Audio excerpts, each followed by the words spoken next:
Nag-request na naman yung asawa ko na magluto daw ako ng Biko Bisaya style na may dukot. Kasi paborito talaga niya ang Biko. Kaya day off ko naman, pinagbigyan ko siya kasi nga palagi lang tayo naggagawa ng content. So bigyan din natin ng time yung asawa natin. Ayan, nagluto na ako ng sweet rice na ano siya, half cook. Tapos dito sa kabila, meron siyang latik. So, antayin muna natin na maluto siya. Dinamihan ko na siya kasi nga may potluck kami sa work sa Thanksgiving. Kaya gagawa ako ng biko na papatikim ko sa mga foreigner guys. So, ayan. May dalawang kaldero dito. Ito yun ang para latik at ito yung sweet rice ko. 5 cups ito. Ayan, tingnan ninyo, kunting water lang ang nilagay ko para hindi siya overcook. Gagawa na tayo ng latik sa mainit na kaldero. Lagyan natin siya ng 4 na can na coconut milk. 1, 2, 3, 4. Yung isang lata ay coconut cream ito. So, coconut cream.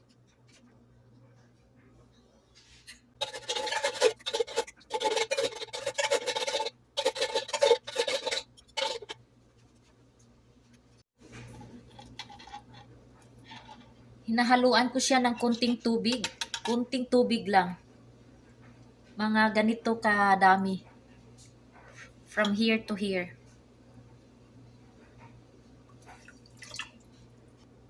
Ilagay na natin yung dark brown sugar. 2 cups siya. Ayan. 2 cups. At haluan natin siya ng salt. 1 teaspoon, another 1 teaspoon. So, 2 teaspoon. I-mix natin siya.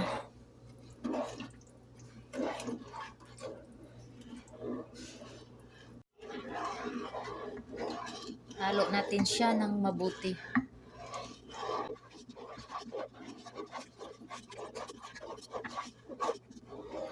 So, kailangan stir natin siya ng mabuti. Bantayan hanggang magiging ano siya, latik. Matagal pa ito. Kailangan bantayan siya para hindi mag-overflow. Starting to boil na siya.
Cooks rice ako.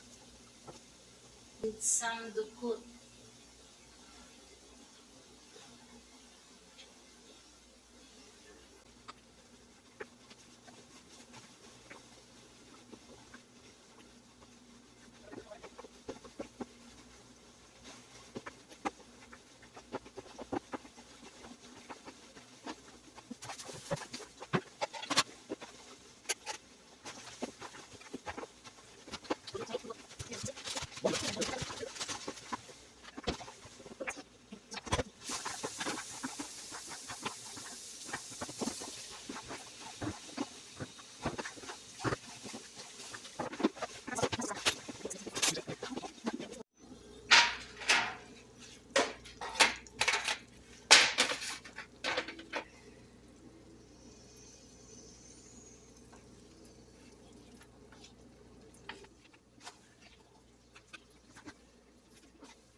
Okay, gagawa na tayo ng dokot.